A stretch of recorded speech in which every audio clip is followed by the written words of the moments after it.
जय श्री राधे। ओम नमो भगवते वासुदेवाय।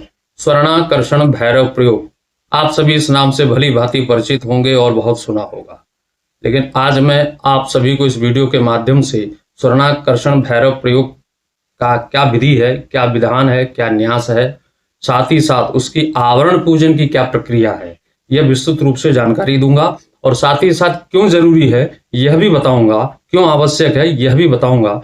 क्योंकि देखिए, माता जो लक्ष्मी है वो चंचल स्वरूपा है, वो एक जगह पर स्थिर नहीं रहती। तो हमारे पास कभी धन आता है तो टिकता नहीं, आता है तो खर्च हो जाता है। तो हमारे पास में धन की कमी हमेशा स्थिरता नहीं होने के कारण बनी रहती है। तो क्यों आवश्यक है, क्या है, वो पूर्ण विधान बताऊंगा। बस आप धैर्यपूर्वक बने रहें। यह वीडियो मैं प्रारंभ करूं उससे पहले मैं कुछ संवाद आप सभी से करना चाहता हूं। क्या वास्तविक रूप में आपको लगता है कि स्वर्णाकर्षण भैरव प्रयोग से आपकी दरिद्रता चली जाएगी? लगता है, क्योंकि मन में प्रश्न तो उठता ही होगा कि क्या वास्तविक रूप से हमारी दरिद्रता खत्म हो सकती है, हमारे जीवन से दरिद्रता जा सकती है? तो ये प्रश्न जो है उठना स्वाभाविक है, क्योंकि एक और जहां पर कहा गया है कि प्रारब्ध में जो लिखा है उसको आपको भोगना ही पड़ेगा, दूसरी तरफ एक बात और कही गई है कि मनुष्य जन्म बड़ा दुर्लभ से मिलता है। तो इसकी दुर्लभता की प्रामाणिकता सत्य साबित तो तभी होगा जब आप किसी चीज को दुर्लभ को सुलभ बना पाए, क्योंकि आपके मनुष्य योनि में जो है ज्ञान, बुद्धि और विवेक परमात्मा ने ये प्रदान किया है, जो कि अन्य योनियों में नहीं है। तो इससे यह साबित होता है कि ऐसा नहीं है कि जो प्रारब्ध में लिखा है हमें भोगना ही पड़ेगा। भोगना है, भोगेंगे, भोग सकते हैं, लेकिन इस जन्म में हम इन प्रयोगों के माध्यम से इन सब चीजों को साबित कर सकते हैं कि वास्तविक रूप से मनुष्य की जो योनि की जो दुर्लभता है वो इसी से सिद्ध होती है कि आपको करने के लिए परमात्मा ने ज्ञान, बुद्धि, विवेक दिया है और स्वतंत्र रूप से आपको सभी शास्त्र दिए हैं, सभी प्रयोग दिए हैं, 18 पुराण दिए हैं, भागवत है, सारी चीजें हैं। और ये जो पूजन है, ये जो प्रयोग है, ये आज से नहीं सदियों से चली आ रही है और एक से एक प्रयोगों से सिद्ध हुआ है, लोगों का काम बना है। और यह जो भी कुछ बनाई गई हैं ये सब भगवान शिव के द्वारा सब कुछ ही रचित की गई है। तो चलिए अब सीधे सीधे मैं अपने मूल विषय पर आता हूं। और एक बात और बोल दूं कि इस प्रयोग करने के लिए दीक्षा की आवश्यकता नहीं है, बस इतनी ही आवश्यकता है कि आप में श्रद्धा विश्वास हो, आप इस प्रयोग को कर सकते हैं। दूसरी बात मैं यह भी कहना चाहूंगा साथ ही साथ कि इस प्रयोग के लिए जो भी मतलब मैं बताऊंगा आपको, उसका एक डिस्क्रिप्शन में एक लिंक बना करके दे दूंगा, तो उससे भी आपको सहायता मिल जाएगी। तो आप ध्यानपूर्वक देखते रहें, मैं अपने मूल विषय पर आता हूं। देखिए, इस पुस्तक में भी लिखा हुआ है कि माता लक्ष्मी चंचल हैं, अतः इसके साथ पुरुष देवता की उपासना जरूरी है, इससे लक्ष्मी का निवास स्थिर होता है। ठीक है, इसकी उपासना से आय के साधन बढ़ते हैं तथा लक्ष्मी स्थिर रहती है। स्वर्णाकर्षण भैरव स्वप्न में शास्त्र गुरु की तरह मार्गदर्शन भी करता है। इसका अर्थ यह है कि आप जब आप पूजन करते हैं तो आपको स्वप्न अवस्था में भी भैरव जी आपको एक गुरु की तरह मार्गदर्शन भी करते हैं, ऐसा अनुभव है। मंत्र का जो अर्थ है, इस अर्थ को मैं बाद बताऊंगा, आपको पहले बता देता हूं। मंत्र का अर्थ यह है कि दरिद्रता हमसे रुष्ट होकर चली जाए और अतः धन प्राप्त योग का स्वतः बन जाए। तो सब सर्वप्रथम विनियोग आएगा। अस्य श्री स्वर्णाकर्षण भैरव मंत्रस्य ब्रह्मार्षि पंक्ति छंद हरि हर ब्रह्मात्मक स्वर्णाकर्षण भैरवो देवता ह्रीं बीजम सह शक्ते ओम कीलकम मम दारिद्र्य नाशार्थे स्वर्ण राशि प्राप्त्यर्थे स्वर्णाकर्षण भैरव प्रसन्नार्थे जपे विनियोग। अब इसमें जो यह किया गया है कि स्वर्ण राशि प्राप्त करते, तो स्वर्ण का अर्थ ये नहीं कि आपके पास सोना आवे, स्वर्ण का मतलब यही है धन आएगा, तो धन से आप स्वर्ण खरीद सकते हैं। तो उस विषय में है। अब न्यास है। ब्रह्म ऋषे नमः शिरसि, आप सभी को न्यास आता है। पंक्ति छंद से नमः मुखे, स्वर्णाकर्षण देवताय नमः हृदय, ह्रीं बीजाय नमः गुह्ये, सह शक्ति नमः पादयो, ओम कीलकाय नमः नाभो, विनियोगाय नमः सर्वांगे। करन्यास है। ओम ऐं ह्रीं सिंह आपदुद्धारणाय। इसमें बहुत सावधानी रखिएगा कि इसमें त्रुटि ना हो। आपदुद्धारणाय अंगुष्ठाभ्याम नमः।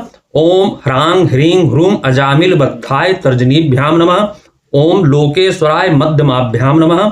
ओम स्वर्णाकर्षण भैरवाय अनामिकाभ्याम नमः। ओम मम दारिद्र्य विद्वेषणाय कनिष्ठकाभ्याम नमः। ओम महाभैरवाय नमः। श्रीं ह्रीं ऐं करतल कर पृष्ठाभ्याम नमः। दूसरी पुस्तकों में आप जब खोजने जाएंगे स्वर्णाकर्षण, तो उसमें ये आपको नहीं लिखा रहेगा, उसमें प्रीत्यर्थे जपे विनियोगा है। इसमें यह चीज जोड़ी गई है कि मम दारिद्र्य नाशार्थे, हमारा दारिद्र्य नाश हो, आके देवता को स्पष्ट हो कि आपका प्रयोजन क्या है। तो बाकी जगह पे आप जो मंत्र ढूंढेंगे उसमें खाली प्रीत्यर्थे जपे विनियोगा है, इसमें ये चीज जोड़ी गई है कि मम दारिद्र्य नाशार्थे। ठीक है। उसके बाद में हृदयादि न्यास है। ओम ऐं ह्रीं श्रीं आपदुद्धारणाय हृदयाय नमः। ओम ह्रां ह्रीं ह्रूं अजामिल बद्धाय शिरसि स्वाहा। ओम लोकेश्वराय शिखाय वखट। ओम स्वर्णाकर्षण भैरवाय कवचाय हुम। ओम मम दारिद्र्य विद्वेषणाय नेत्रत्राय वौखट। ओम महाभैरवाय नमः। श्रीं ह्रीं ऐं अस्त्राय फट। भगवान का ध्यान है, आप पढ़ सकें तो ठीक है, नहीं तो बस ये मन में इसका ध्यान कर लें इस श्लोक का बस। पीतवर्णं चतुर्बाहुं त्रिनेत्रं पीतवाससं अक्षं स्वर्णमाणिक्यं ताडितपूरितपात्रकं अभिलषितं महाशूलं चामरं ताम्रोद्वहं सर्वाभरणसम्पन्नं मुक्ताहारपशोभितं मदोन्मत्तं सुखासीनं भक्तानां च वरप्रदं सततं चिन्तयेद्देवं भैरवं सर्वसिद्धिदं पारिजातमुकान्तारास्थिते मणिमण्डपे सिंहासनगतं ध्यायेत् भैरवं स्वर्णरायकं गांगेयपात्रं डमरुं त्रिशूलवर करे संधतं त्रिनेत्रं देव्या युत तपस् स्वर्णवर्ण स्वर्णाकृतिं भैरवा माश्रयामि। अब जो उनका मंत्र है वह मैं बता रहा हूं। ओम ऐं ह्रीं श्रीं आपदुद्धारणाय ह्रीं ह्रूं अजामिलबद्धाय लोकेश्वराय स्वर्णाकर्षण भैरवाय मम दारिद्र्य विद्वेषणाय महाभैरवाय नमः। श्रीं ह्रीं ऐं। अब इसका जप आप कर सकते हैं। अब इसके बाद यंत्र का पूजन है और यंत्र का आवरण है।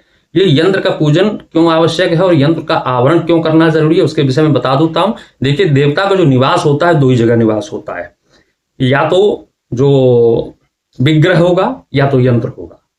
तो विग्रह है तो वो संभव नहीं है कि भैरव जी का विग्रह हो, तो यंत्र है।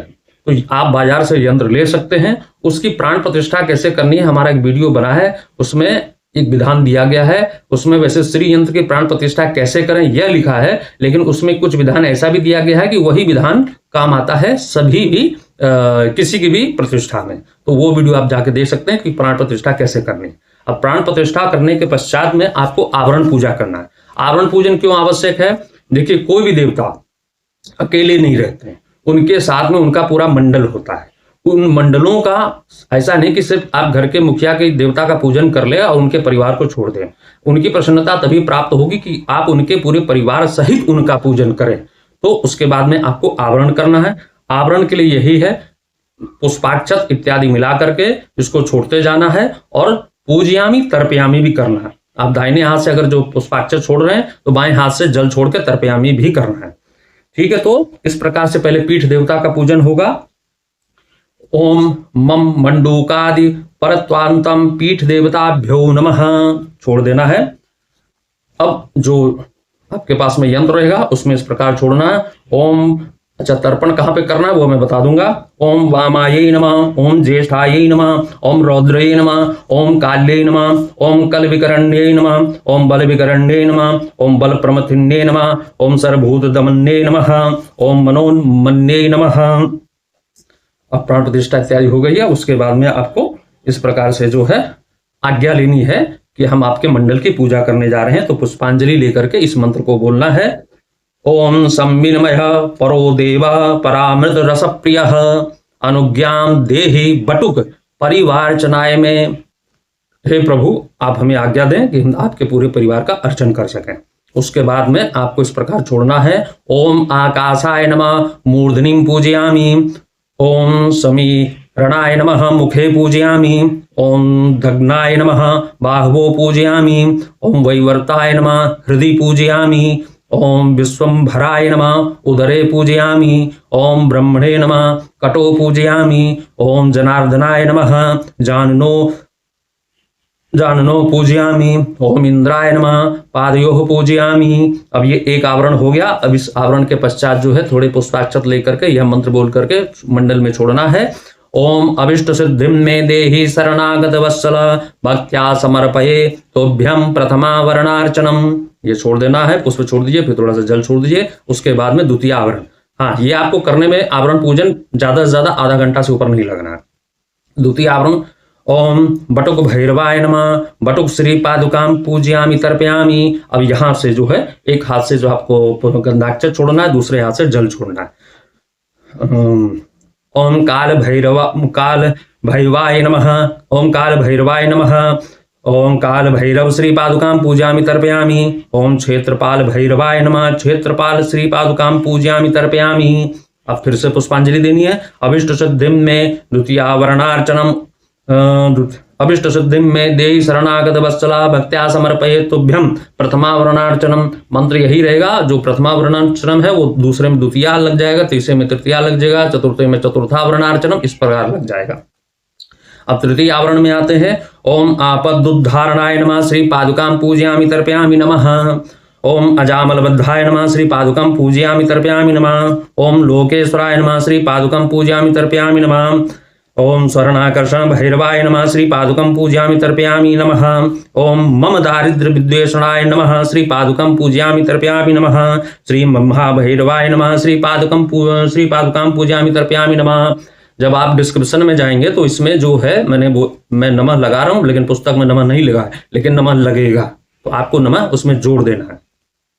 फिर से पुष्पांजलि दे दें उसी मंत्र से जो पहला बोला था हमने, अभिष्ट सिद्धिं से। अब उसके बाद में चौथे आवरण में आते हैं। ओम असितांग भैरवाय ब्राह्मी शक्ति सहिताय नमः, श्री पादुकं पूजयामि तर्पयामि। ओम रुरु भैरवाय माहेश्वरी शक्ति सहिताय नमः, श्री पादुकां पूजयामि तर्पयामि।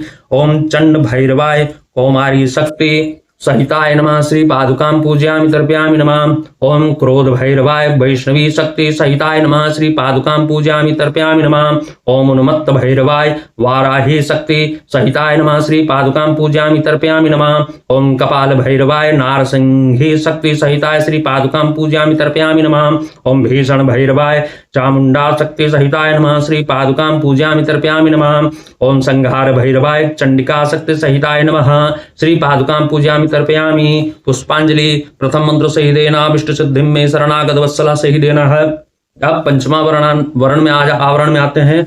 ओम आदित्याय स्वशक्ति सहिताय नमः, श्री पादुकां पूजयामि तर्पयामि नमः। ओम सोमाय स्वशक्ति सहिताय नमः, श्री पादुकां पूजयामि तर्पयामि नमः। ओम भौमाय स्वशक्ति सहिताय नमः, श्री पादुकां पूजयामि तर्पयामि नमः। ओम बुधाय स्वशक्ति सहिताय नमः, श्री पादुकां पूजयामि तर्पयामि नमः। ओम जीवाय स्वशक्ति सहिताय नमः, श्री पादुकां पूजयामि तर्पयामि नमः।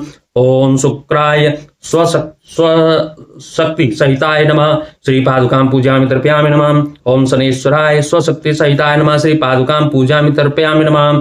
ओम राहवे केतवे स्वशक्ति सहिताय नमः, श्री पादुकां पूजयामि तर्पयामि नमः। ये 5 आवरण हो गए। अब फिर से जो है पुष्पांजलि दे देनी है अभिष्ट सिद्धिं से ही। छठे आवरण में आते हैं। ओम पूजा विधि सहित सिद्धे नमः, श्री पादुकां पूजयामि तर्पयामि नमः। ओम रस सिद्धे नमः, श्री पादुकां पूजयामि तर्पयामि नमः। ओम स्वर्ण सिद्धे नमः, श्री पादुकां पूजयामि तर्पयामि नमः।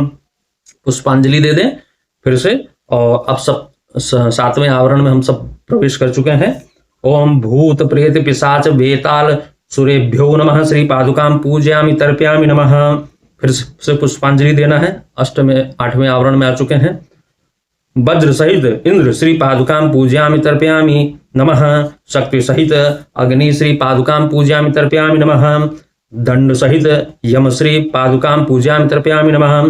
खड्ग सहित नैऋति श्री पादुकां पूजयामि तर्पयामि नमः। पास सहित वरुण श्री पादुकां पूजयामि तर्पयामि नमः। अंकुश सहित वायव्ये श्री पादुकां पूजयामि तर्पयामि नमः। गदा सहित कुबेर श्री पादुकां पूजयामि तर्पयामि नमः। त्रिशूल सहित ईशान श्री पादुकां पूजयामि तर्पयामि नमः। पद्म सहित ब्रह्मा श्री पादुकां पूजयामि तर्पयामि नमः। चक्र सहित अनंत श्री पादुकां पूजयामि तर्पयामि नमः। उसके बाद से फिर से आपको पुष्पांजलि देनी है पुनः उसी मंत्र से। ओम अभिष्ट सिद्धिम मे देहि शरणागत वत्सला भक्त्या समर्पयेतुभ्यम अष्टमावरणार्चनम। इस प्रकार से आपको पुष्पांजलि देनी है। फिर उसके बाद से धूप दीप नैवेद्य जो कुछ भी है आप उनको भोग लगाइए। और हमारी एक बात और गौर से समझिए कि देखिए, अधूरा ज्ञान बहुत खतरनाक होता है। मान लीजिए आपके पास में एक चीज है लेकिन उसके विषय में आपको पूरा ज्ञान नहीं है तो बहुत खतरनाक होता है। तो कभी भी किसी की खोज करें, किसी चीज को प्राप्त करना चाहें तो प्रयास यही करें, चाहे भले 2 मास रुकना पड़े या 6 मास रुकना पड़े, जब तक उसका संपूर्ण ज्ञान नहीं मिल जाए तब तक कोई भी प्रयोग ना करें। मैं अपने वीडियो में आप सभी को सारे विधान सहित बताता हूं। तो सिर्फ आप किसी ने कह दिया कि आप जप कर लीजिए सारी चीजें हो जाएंगी, भैया बात वही है। वो 100 रुपए का जो दशांश समझ लीजिए तो 5% 10% मिलेगा। तो जब आप विधान के साथ में, पूरे परिवार के साथ में, यंत्र के साथ में, आवरण के साथ में जब आप पूजन करते हैं उसके बाद आपको फल की प्राप्ति होती है। दूसरी बात, यह जो प्रयोग है यह प्रयोग पूर्ण श्रद्धा और विश्वास के साथ करें तो ही फलित होना है। और दूसरी बात, पैसेंस भी रखें। 10 दिन 15 दिन या 1 महीना करने के बाद यह ना सोचें कि अभी तक कुछ मिला नहीं, क्योंकि जिसके जीवन में धैर्य नहीं उसके जीवन में कुछ नहीं। आप कितने साधन निष्ठ हैं वो उसी से पता चलता है कि आपके जीवन में धैर्य की सीमा कितनी है। तो धैर्य बनाएंगे तो ही प्राप्ति होगी। अरे इतने वर्ष बीत गए जीवन के, अब मान लीजिए किसी प्रयोग को करने में आपने अगर 6 महीने दे भी दिए तो उसमें बुराई क्या है। अर्थात जब 30 साल 40 साल बीत गए और आप किसी प्रयोग को आप 6 मास दे रहे हैं तो उसमें कौन सी बहुत बड़ी बात है। 6 मास देंगे तो ही कोई चीज धीरे धीरे प्राप्त होती है। दूसरी बात, एक बात और कहना चाहूंगा कि धैर्य के साथ में अपनी भक्ति भावना को जोड़ दीजिएगा। बस इतना ही प्रयोग है, इतना ही विधान है और इतना ही कहना था। और आप सभी को हमारा ये वीडियो पसंद आवे तो आप सभी लाइक करें, सब्सक्राइब करें। जय श्री राधे। ओम नमो भगवते वासुदेव।